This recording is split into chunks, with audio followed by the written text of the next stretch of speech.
Homecoming season at Marion is it's next level, honestly. I've been to other schools. I have friends that work at other schools, and they all talk about Marion High School and our homecoming week. I just think of energy. I think of school spirit. I think of a lot of laughter. I think of just people having a blast and coming together. And you know, it's there's so many things that go along with homecoming week. Dressing up every day, the powder puff practices that have been going on for 2 weeks, and you know, the Wednesday night where you have the powder puff game and the volleyball, and there's just kids and parents everywhere enjoying themselves. Float building, float decorating, gym decorating, the student council and everybody else that helps with that. There's so many moving parts between students and teachers and staff and parents that leads to probably the best week at Marion High School. There's lots of kids and lots of moving parts to making a float. We usually work on it for about 6 weeks leading up to the parade, so we've been underway for a few weeks already. Lots of kids coming at lunch and after school and work. So That's awesome. Like, how many people would you say it takes to help build a float? there's usually I would say about 50 kids involved in the process. Yeah, awesome. I mean, off and on, they all do different parts, and they come in whenever they can to work. So we have a lot of different kids come and help make the float. So Kanye, you've worked on this float for like multiple years. You've worked on the art float. So like, kind of tell me like what goes into making the floats? Like how much like work do you think that takes as like a student who's choosing to do this? Like you're not forced to, like you get to choose to do this and you take time out of like your day to do it. Well, I'd say that it takes a lot of work. It initially starts with Miss Akes and the other art teacher. We will, brainstorm what we're going to do, what our plan is. And then it's just a process of taking the supplies that we have and then thinking about what we need, getting those. And then the entire process of just making everything, such as like, the signs, the backgrounds, the balloons. And this year, the Wildcat, it's just a very time-consuming but fun process. Hello, my name is Reese Roper and I'm the class of 2021 Homecoming King. I was asked to make a video on my experiences with homecoming, and I just wanted to touch on a few of my favorite things about Marion Homecoming and the history of it. So I was fortunate enough to be able to experience Marion Homecoming all 4 years of my high school career. I was able to attend the dance for the 3 years that we had it. My senior year, we didn't have a dance because of COVID. I went to school during the 2020-2021 school year, and because of the COVID restrictions, our homecoming actually got moved from October to March, and we had football season in March, and we were also had our homecoming football game at Carbondale. So it was an away football game for our homecoming game, and we had to put all the candy in plastic bags in the parade. It was just kind of a different experience, a different year, and I was just happy that we were able to have it in the first place. Nobody really thought we'd be able to do anything for homecoming because of the restrictions, and so looking back on it, I'm really glad that we were able to do anything at all. Very fortunate and very blessed for that.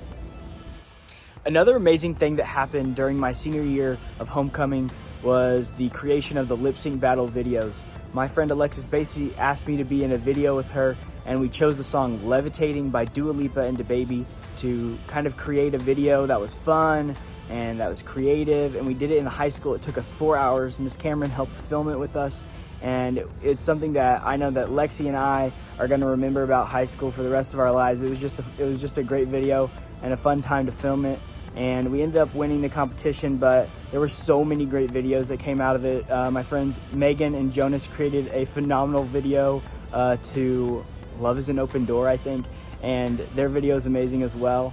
And so to be able to have something fun competition like that during a year that was kind of rough in terms of not being able to go to school every day, not having a normal homecoming, for something positive like the lip sync battle videos to come out of it and still being a tradition at Marion High School is something that I really think is very cool. So last year we started doing the TikTok Teacher Challenge where teachers make a TikTok and then the students vote on it. And this year we're looking at a lip sync teacher challenge. Last year you won the TikTok one, so do you want to speak on that? Absolutely.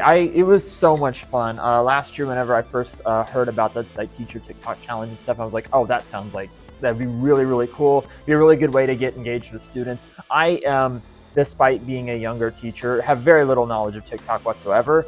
but I was like, that sounds really fun. That sounds awesome. Miss Walker was like, I've got a perfect plan. This is all the stuff we can do. You're going to have to high kick like 50 times. I'm like, that's part of my brand. I can do that. And so this year we're hoping to come back as returning champs. King stays king, everybody. Like, share, sub, vote for that video. Here's our trophy. I'm hoping to get a second one. It's going to go right there. Just like, if you can be comfortable enough to let people laugh at you and to do something ridiculous, like, I don't know, dress up as Elvis and stuff like that, realize that's going to make kids want to come to your class. It's going to make people want to go and like learn your subject. I would encourage anybody to do it. Just be yourself. Just be yourself, speak yourself. It's super fun. It's super goofy, and you will not regret it. Okay. So here with us we have Miss Sanders. She's the coordinator of coordination. So how many years have you been doing this? I've been the coordinator for coordination for about 20 years. And then, like, what are some typical traditions leading up to homecoming week and like for coordination, like, you know, that you've seen throughout the past years? Well, you know, one thing we do as soon as school starts, we start preparing for coordination because it takes a lot of coordinating with other organizations within the community. We go back and forth between Joyce's Bridal and Melissa's formal wear for the tuxes for the escort. So we switch back and forth for that. So we want to make sure that we have that ready to go.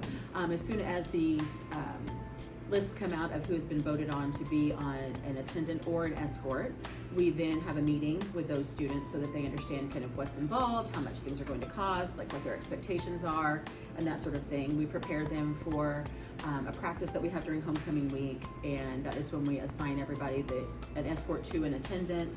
Nobody gets to pick who they walk with. That's something that we try to do to make sure everything is equally distributed and everybody walks with someone.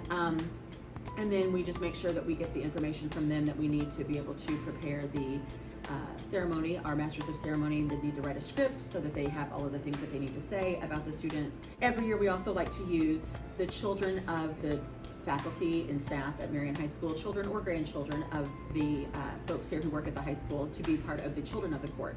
So we always have little boys and girls who are involved in either being a flower girl or they carry the crown, and that's always a nice little part of the ceremonies when the little kids get to come out. So that's sweet. Well, thank you for sharing your time. You're welcome. And we're looking forward to this year. It's going to be a great coronation. Homecoming week is always the best. Yes. So I know you mentioned powder puff, but like, can you explain really like what that is? Like, what all goes into that?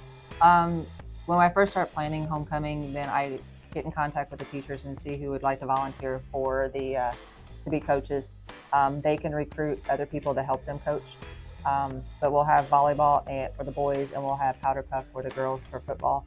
And then they practice leading up until the powder puff night on Wednesday on the 10th. It's a good time to come out and just cheer on. Like, that's when you'll see like the most probably class camaraderie, because like they cheer for their classes. And then we also have tug of war that night also. So I have to admit the seniors usually win because they're bigger and stronger, but we still like to have fun with them. And then they just usually just work their way up to seniors and eventually win. So, but it's a good opportunity for people to cheer and just have a great time and make memories with their friends.